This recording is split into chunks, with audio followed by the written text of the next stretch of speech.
Nagreklamo si Inday, nag-react na po sa investigasyon ng Kongreso kung saan mga kababayan sinabit yung kanyang asawang si Man Scarpio saka yung kanyang kapatid na si Pulong sa drug controversy. Sinabit ng witness na si Jimmy Gumban. Sabi ni Inday, political harassment niya yung ginagawa ng gobyerno. Ayan po mga kababayan, na-interview ng Mainstream. Sabi dito sa report ng Manila Times, Sara denounces drug allegations against family allies. Yung allegations daw laban sa kanyang asawa is just a political noise at isang harassment. Pabiktim na naman po si Inday. Magpaliwanag na lang yung asawa mo sa Congress na sinasabi yung inyong asawa po at sa kasipulong, sila mismo yung may-ari ng 350 kilos ng shabu na nakapaloob sa magnetic lifters amounting to more than 6 billion pesos. Lumalabas, yung pamilya po ninyo ay siyang mga drug lords dito sa ating bansa. So ang maganda kung hindi totoo, then yung imbitasyon po ng Kongreso ay dapat po ninyong i-honor. Pag hindi, ang direksyon po ninyo niyan, tulad ng direksyon ni Tebes, Pacquiao, tapos siya Alice Goo. Diba? Hindi po pwedeng you just shrug it off at sabihin ninyong politika lang, political harassment. So sa inyo pala po, ang investigasyon ng Kongreso is just a political harassment. Pero yung PDEA leaks na inimbestigahan po ni Senator Bato implicating the President na nagpopulburon, ano tawag ninyo doon? Diba? In aid of destabilization. Ay, legislation pala. So ito, in aid of legislation din ang investigasyon ng Kongreso. Sa inyo, political harassment. So pag kayo yung involved, political harassment. Pag yung Pangulo, legitimate investigation in aid of legislation, hindi destabilization at hindi din political persecution or harassment. Eh hindi maniwala sa inyo yung mga mamamayang Pilipino. Kaya ngayon, pabulusok ng pabulusok yung inyo pong ratings at padilim ng padilim yung inyong pangarap na maging Pangulo sa 2028. Diba? Iyan kasi wala kayong tigil sa paninira sa ating Pangulong Bongbong Marcos. Simula sa inyo pong tatay, ayaw tantanan yung ating Pangulong Bongbong Marcos. Yung pamilya po ninyo yung nagsimula ng gulo. Hampas dito, hampas doon. Sabi ko na sa inyo, ang hindi ninyo kasi nare-realize na ang bawat hampas ninyo sa ating Pangulong Bongbong Marcos ng inyo pong kampo, ang latay mismong sa inyo tumatama. Tama? O ngayon, sabi dito sa balita, sasabayan ni Bato yung investigasyon ng Congress. Magsasagawa daw din po ng sariling investigasyon siya doon sa Senado. Ayan ba? Bato to conduct own drug smuggling probe. Ito ang talagang ginagamit sa politika. Pero yung sa Congress po, yun ang legit. Yung makikita ninyo po, yung investigasyon ng Kongreso, hindi yun in aid of destabilization. Talagang in aid of legislation po. Para sa ostisya, mga kababayan. Kasi sabi nga po ni yung star witness na si Jimmy Guban, 6 years na siya na languishing in jail dahil lang sa paghuli niya mga kababayan sa droga. Kasi sabi po ni Guban, ang sabit pala, ang may-ari pala noon, si Man Scarpio at saka si Pulong. Pati yung economic advisor po ni Digong na si Michael Yang. Yun ang sabi po ni Jimmy Guban. Kaya nakakapanindig balahibo kasi lumalabas ang mismong sindikato, yung taga-palasyo. Ngayon, sabi ni Inday, political harassment lang daw. Yan po, balita dito sa Manila Times. Vice President Sara Duterte urged the public over the weekend not to lose sight of the problems of the country amid the political noise surrounding allegations that her husband, Manasseh Carpio, was involved in drug smuggling in 2018. Carpio, Davao City 1st District Representative Pulong Duterte, and former President Rodrigo Duterte's economic advisor Michael Yang were tagged in the smuggling of shabu amounting to 11 billion pesos by former Customs Intelligence Officer Jimmy Guban during a hearing of the House Quad Committee noong Friday po. Yung Quad Committee comprises the House Committees of Dangerous Drugs, Public Order and Safety, Human Rights, and Public Accounts. Ayan po si designated survivor na ang sabi niya, political harassment lang anya yung ginagawa sa kanila, pabiktim na naman po. So, pag sila, yung kampo nila, ang nagsasagawa ng investigasyon tulad ni Bato, yung PDEA leaks investigation sa Senado, walang harassment doon. Legit. Pag buniltan sila, harassment na. Yan ang tawag nila, political noise, harassment. Sa kanila, yung destabilization nilang ginagawa sa ating gobyerno, walang politika doon. Legit sa kanila yun. Yan ang mahirap dito sa mga taong ito. Ang gusto nila, sila lang yung bumanat ng mga bumanat at wala lang gagawin na countermeasures yung ating gobyerno. May theory mga kababayan tayo na tinatawag na cause and effect theory. Tama? Bakit ba sila nasadlak sa ganitong problema? Sabi nga natin many times, lahat ito dahil sa kanilang mga gawain. Dahil po sa pagnanasa nilang to make over agad-agad sa Palasyo Malacanang, hindi makapaghintay. Gusto agad na maging presidente. Yung sabi po ni lantadan yung sinasabi po ni Attorney Harry Roque na mag-resign na yung ating Pangulo o kung hindi, magparehab muna. So sa kanila, walang problema na mag-akusa na yung ating Pangulo bangag. Negative man po yung ating Pangulo sa cocaine. Twice na po na nagpa-drug test. Pero sila, naniwala sila sa kanilang kasinungalingan, nagalabas ng fake video na nagsisinghot yung ating Pangulo para lidlangin yung ating mga mamamayang Pilipino na yung ating Pangulong Bongbong Marcos ay bangag. Dahil bangag, kailangang palitan na ni Inday as acting president, magparehab yung ating Pangulo. Ganon ang kanilang script ng propaganda. O ngayon, may biglang nagtestigo, si Jimmy Guban. Tinuturo ngayon yung asawa ni Inday, saka yung kapatid niyang si Pulo, na siyang may-ari ng 350 kilos na shabu worth 6 billion plus. Yanig sila ngayon, biglang pa-interview si Inday at yung depensa napakababaw, political harassment niya. Yeah, boy. I have told my husband that any issues that he is involved in, he will be the one answering. While any issues that I am involved in, I will answer so that there will be a clear line on our statements. O di ayos, tinapatawag yung asawa po ninyo sa Kasipulong sa Kongreso para ma-examine, ma-cross-examine ng mga magagaling na congressmen. Hindi tulad ni Bato na yung witness mga kababayan, imbis madiin yung ating Pangulo, lumabas yung totoo. Ang nadiin po yung witness, si Morales.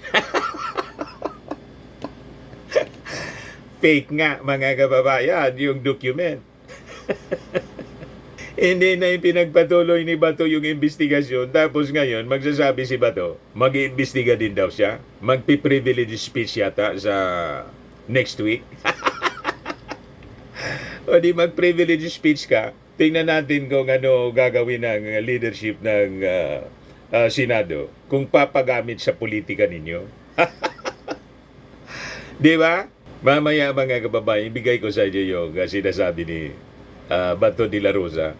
So sabi dito, however, Duterte believes that the appearance of Guban could be a form of political harassment in an attack against her, as it was time after she left the Marcos cabinet as Education Secretary and became more vocal on what the government should do to reduce poverty. Lagi na lang po yung reduce poverty. Anong contribution ninyo sa pag-reduce ng poverty? Wala man nga kayong binibigay sa mga mahihirap. Yung ating Pangulong Bongbong Marcos, saka si Martin Romualdez, ikot ng ikot sa mga provinces po para magbigay ng serbisyo. Yung bagong Pilipinas Serbisyo Fair. So sigang daldal ninyo po, Inday. Pero wala man kayong naitulong. Sige lang ang sweldo ninyo. Kaya nga yung sweldo ninyo at saka yung budget ninyo sa Office of the Vice President na dumoble, 2 billion plus. Dapat busisiin yon, di ba? Kasi sabi nga natin mga kababayan, si Leni Robredo, 700 million lang, tapos kayo iniiling ninyo 2 billion. Anong gagawin niyo doon? Hindi pa nga ninyo na ipaliwanag yung 125 million na ginastos ninyo in 11 days na confidential funds. Tapos ngayon, hihingi kayo, sobra kadoble, 2 billion pesos na budget ng Office of the Vice President. Iwala man kayong naitulong sa ating bansa. Ngayon, nanggugulo pa kayo ang buong pamilya ninyo at mga nausog. Di ba? Yung tatay ninyo, nag-promise noon ng 7 pesos per kilo. Kung yun ang issue ninyo, yung bigas palagi. 6 years po yung lumipas, hindi man yan nagawa. Ngayon at least may 29 pesos na per kilo na binibenta po yung ating gobyerno. Di ba? She implored the public to focus on poverty and increasing food prices and not be drawn to the political noise daw, sabi ni Inday. The real problem right now is poverty and the problems of people getting expensive food, which is the basic need of our country. I hope they should not be dragged into the political noise, but we should focus on the real problems of the country, sabi po ni Inday. Ito, Inday, ang katibayan na nagbawas na yung mga mahihirap sa Pilipinas. Mula sa 12.1% noong 2018. Tingnan ninyo ngayon. 2021, tumaas pa siya. 13.2%. Full year poverty incidence among families. Ngayon, ng 2023, naging 10.9%. So, ang ibig sabihin, 2.99% yung binawas sa mga mahihirap na pamilya dito sa Pilipinas. That is among families. Ito naman, full year poverty incidence among population. Tingnan ninyo, 16.7% noong 2018. Naging 18.1% noong 2021. Bumagsak siya mga kababayan to 15.5% noong 2023. You see? So in millions, in a percentage siya. In millions naman, 17.67% 2018 to 19.90 panahon nito ni Digong. Ito, panahon niya ni Digong, 2021. Pag 2023, panahon na ng ating Pangulo, nangabawasan siya in millions, 17.54 in millions in 2023. So patunay na effective yung administration ng ating Pangulong Bongbong. Nabawasan niya yung mahihirap noong panahon ng tatay mo. Naintindihan mo na, Inday? Yan 2023 full year official poverty statistics. Ito, good news. Sabi ng ating Pangulong Bongbong, mga kababayan, ikinagagalak ko na muling magatid ng magandang balita. Yan po yung ating Pangulong Bongbong 16 hours ago sa kanyang post sa kanyang Facebook page. Sabi niya dyan, kamakailan lamang nakamit po natin ang credit rating upgrade na A- mula sa rating and investment information, our highest rating to date. Nagpapatunay po ito na malakas ang kumpiyansa ng mga investor sa sigla ng ating ekonomiya. Ang upgrade na ito ay upgrade rin sa buhay ng bawat Pilipino. This will help us bring down borrowing costs and secure cheap and affordable financing for the government, businesses and ordinary consumers. Ibig sabihin, sa halip na gumastos tayo para sa pagbayad ng interes, magagamit natin ang matitipid na pera para sa iba't ibang pampublikong serbisyo gaya ng infrastruktura, healthcare, facilities at pagpapatayo ng mga silid-aralan para sa ating mga mag-aaral. This will help us invest more on our people, paving the way for more Carlos Yulos in the near future. Ang patuloy na pagpapabuti ng ating credit rating ay mag-atid ng mas na maraming investments at dagdag na negosyo sa ating bansa na magdadala ng maraming kalidad na trabaho at mas mataas na kita para sa bawat Pilipino. Bagamat ito ang kauna-unahang credit rating upgrade ng aking administrasyon, hindi po tayo hihinto rito. We will keep giving our best to make sure that every Filipino benefits from economic growth until we break the cycle of poverty. Tuloy po ang laban para sa bagong Pilipinas. Yan ang ating Pangulong Bongbong Marcos. Kasi kayo, makalumang Pilipinas, makalumang mindset. Mindset ng mga taong mahilig mahilig manggulo, mga selfish. Gusto sila lang ang nasa poder. Mga taong hindi makapaghintay ng kanilang panahon, hindi na makapaghintay sa 2028. Gusto nang palitan yung ating Pangulo. Masyadong ganid sa kapangyarihan. Yan ang masama dyan, Inday. Tapos na yung panahon ng inyong tatay, nangingialam pa, nagmamagaling kasi. Hindi man po kayo magaling. Hindi nga ninyo naayos yung DepEd. Di ba? O ngayon, balikan natin yung kwento. So sabi dito, at the same time, the NPC, yung National Press Club, accepted the offer of Environment Undersecretary and National Irrigation Authority Administrator Benny Antiporda to take a leave of absence as the organization's vice president to address the allegations raised against him by Guban. Sinabit po itong si Benny Antiporda. Guban, during the joint public hearing of the House Quad Committee, said Antiporda was the one who facilitated the release of the shipment containing the shabu from the Manila International Container Port.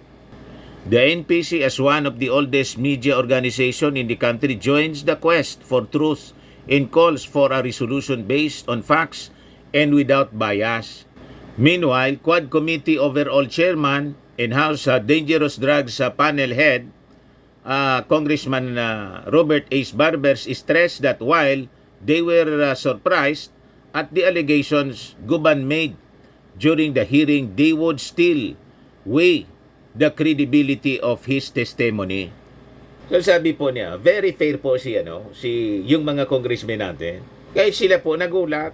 Hindi pa man niya ito gospel truth na sinasabi ni Guban. Kailangan niya na isailalim natin sa scrutiny, i-evaluate natin. Kaya importante, yung mga minention niya, mga kababayan na mga pangalan, maimbita po sila. So, kailangan magpaliwanag si Carpio, yung asawa ni Inday. Pumunta siya sa Senate, sa Congress hearing para ma-cross-examine. Pati si Pulong, hindi pwedeng sasabihin ninyo, politika lang.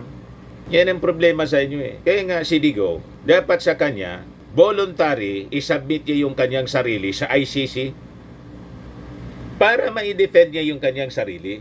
In like manner po, si Bato, pati si Inday, pati po si Pacquiao, yung mga cases nila na kinakaharap dito at saka sa abroad. Si Mrs. Marcos po, babae, di ba hinarap niya yung napakaraming kaso niya dito sa Pilipinas, in abroad? Yung trial of the century na naalala ninyo sa Amerika, hinarap po ni Mrs. Marcos, hindi siya nagtago. O ngayon, napawalang sala. O di wow, tulad ni De Lima po, hinarap niya yung kaso na final ng administrasyon ni Digong at nagpakulong, mga kababayan. Close to 7 years na nakulong. Yan ang mga matatapang.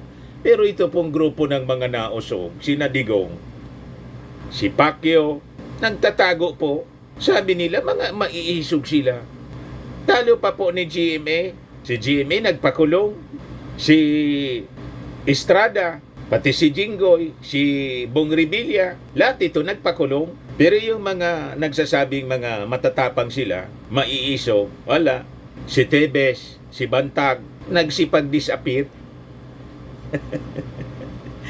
Si Pacquiao, sabi niya, son of God siya. Nakakita ka ng son of God? May-ari ng universe pagkatapos. Ayaw harapin yung kaso. Kung ano-ano mga depensa sa media, hindi man po kayo magkakaroon ng hustisya sa media, mga press releases ninyo. Ang hustisya po sa korte, kung saan kayo naharap ng kaso, doon dapat ninyo harapin, sagutin ninyo. So, importante itong si Carpio, Mans Carpio, asawa ni Inday, mag-attend siya ng Congress hearing, pati si Pulong, i-confront ninyo yung witness, si Jimmy Guban. Doon ninyo sabihin na sinungaling siya. So the panel was specifically formed to investigate the link between Philippine offshore gaming operations or POGOs, the sale of land by Chinese, the discovery of drugs in warehouses in Pampanga. Kasi konektado po sila in the extrajudicial killings that happened during the previous administration. Barbers stopped short of saying that Guban's testimony was credible as he wanted the committee to decide. Sabi po niya, I have my own opinion on his credibility, but I have to decide on the basis niya of the collective wisdom of the committee as they will be the ones who will write the committee report, sabi po ni Congressman Barbers. He also said they remained open to entertaining other possible surprise witnesses of Guban's caliber, but stressed that they would vet the information the committee might receive. Many have already indicated that they want to reveal or share information with the committee. But like I said, while we welcome that, we will weigh them to see if they could help the objective of the committee. Barbers also said that they would not create any politically motivated committee reports as they just wanted to stick to the truth. The committee has already invited Representative Duterte, si Pulong po, si Mans Carpio, asawa ni Inday, si Antipurda, at saka si Paul Gutierrez to the next hearing. So mag-ready na kayo ng inyong mga sasabihin sa Kongreso. Hindi yung daldal kayo ng daldal sa media, sasabihin ninyo political harassment. Ito yung interview kay Inday ng Mainstream. Nagkong Pulong at ni Attorney Mans sa issue ng pagpupos nito umano ng 6.8 billion pesos na flagship na ng flood relief. Mama, ano po yung reaction niyo? Manila Times po siya. Unfortunately, I cannot speak for Congressman Pulong Duterte. I understand meron siyang mga statements na nilalabas para sa pagsagot ng issue na ito. At napag-usapan din namin ng aking asawa, si Mans Carpio, na kung ano yung sa kanya na issue ay siya lang yung sasagot at kung ano yung sa akin, yun lang din ang sasagutin ko para klaro yung mga linya ng pagsasagot namin. But as I always say, hindi lang dyan sa kaso na i-final sa kanila. Lahat ito ay political harassment, political attacks. Nakikita niyo naman, lumabas siya nung umalis ako sa DepEd, lumabas siya nung nagsasalita na ako kung anong dapat ginagawa natin para sa ating bayan. Pero sana ay hindi makalimutan ng taong bayan na ang tunay na problema natin ay kahirapan. Wala ka man pong contribution sa kahirapan? Problema ng mga pag-address ng kahirapan, Inday? Sa mahal na pagkain. Yun talaga yung ang contribution mo, Inday, yung paggastos ng confidential funds, 11 days? Ngayon. Kaya sana ay hindi sila magpadala sa ingay, but kundi tutukan natin lahat kung ano yung totoong problema ng ating bayan. Kahirapan at kahirapan ng mga tao na bumili ng murang pagkain. Ang contribution mo, yung paggastos ng taxes ng mga mamamayang Filipino, 500 million pesos para lang sa iyong security. Imagine, 500 million plus para lang sa security ni Inday. 2 years, mga kababayan, ang inubos, more than half billion pesos. Pero sa pagpaangat ng buhay ng mga mamamayang Pilipino, wala man kayong contribution po. Noong nagtama yung bagyong Karina, lumipad pa kayo papundang Germany, outside of Philippine Area of Responsibility. Pagbalik ninyo, bumanat na kayong left and right sa ating Pangulong Bongbong. Wala nga kayong contribution, tapos banat pa kayo ng banat. Ayan tuloy, lahat bumumbuelta sa inyo. Yung pangarap ninyo as designated survivor, malabo na tuloy. Palabo ng palabo. O ngayon, ito yung sabi ni Bato, magsasagawa din daw siya ng sarili niyang investigation sa Senado. Ituloy mo yung PDEA leaks. Bakit tinigil mo? Tapos dito ka, tatalon ka dito sa issue ng ng iniimbestiga na ng Congress. Gusto mong i-counter? Halata tuloy na politika.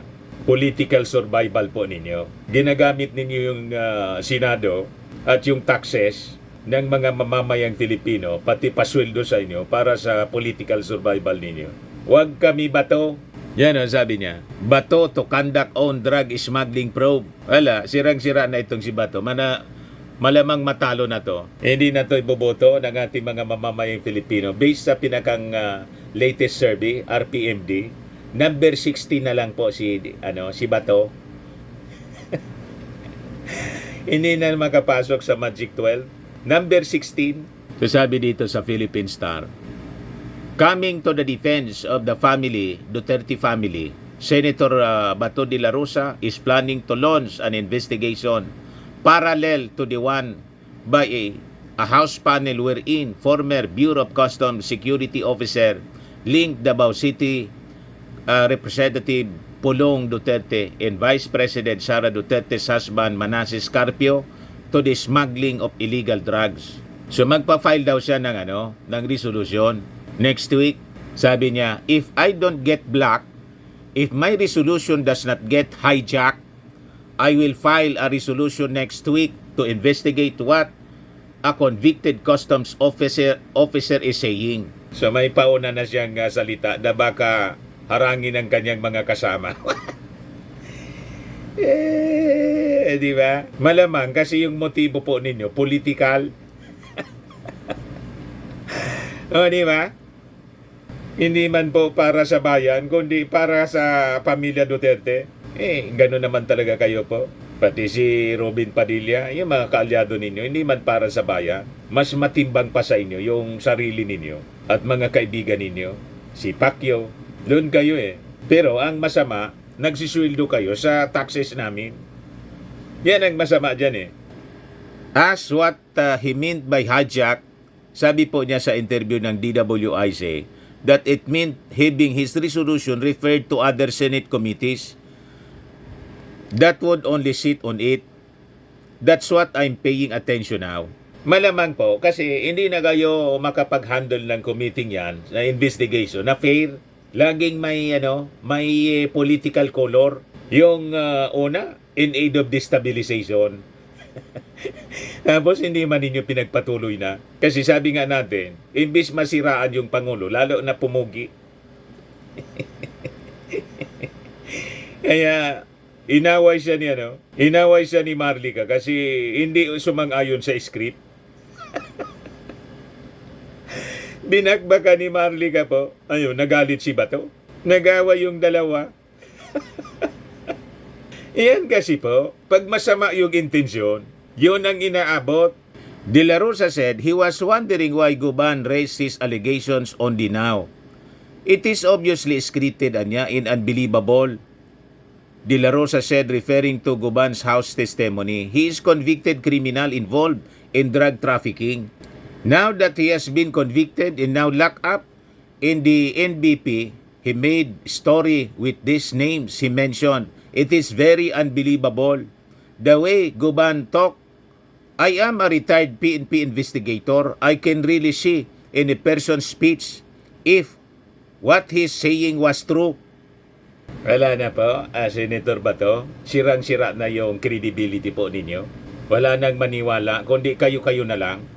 Pag kayo ang nagsalita po, at yung kampo ng mga nausog, at lalo na yung inyo pong patron, si Maudix, wala na pong maniwala. Kayo, naniniwala kayo. Pero yung mga mamamayang Pilipino, wala basang-basa na po yung papel ninyo. Mga naghanap ng malinis and spacious fitness gym, pumunta lang po kayo sa aming Colossal Fitness Gym. We also offer Grab car rental with our brand new 2023 model ng Toyota Innova. We also accept booking for those who are planning to travel via PAL, Cebu Pacific, and other airline companies, local and international, and bills payment for Meralco Bills, PLDT, etc. Ang Colossal Fitness Gym is located at 3rd floor Security Bank Building, Landco Business Park, Legazpi City, Albay. For inquiries, look for Gilon Maravillas, contact number 0966-802-0949. Yan ang aming Innova. Lagi na pong matao sa amin. Pati mga foreigners po, British tourist po sila. Ito mga taga Denmark, ito international. Ito yung bagong product naming binibenta online, iGlow Serum. Whitening po siya, made in South Korea. Tingnan ninyo yung epekto sa aking anak na architect entrepreneur. Sa mga inquiries ninyo, dumiretso na lang kayo sa kanyang messenger, Riz Maravillas. Ito naman po, Fairmax Firming and Lifting Cream, pinapahid po sa mga pulses in affected area. Mainam po ito sa paninigas ng mga kaso-kasoan, pati mga pains. Ito naman po, Automax Radiant Serum. Sa mukha naman yung application. Anti-aging po siya. You will look 10 years younger than your age. Sa mga cancer patients naman po, baka lang gusto niyo itong itry. Ningxia Red Mixed Fruit Drink. Hindi man po siya gamot, food supplement siya. Kaya lang gawa siya mga kababayan sa goji berry. Yung goji berry may anti-cancer properties. Sa mga inquiries ninyo, dumiretso na lang kayo sa aming messenger sa Facebook. Ayos po, ako po si Dante Maravillas. Bye-bye. God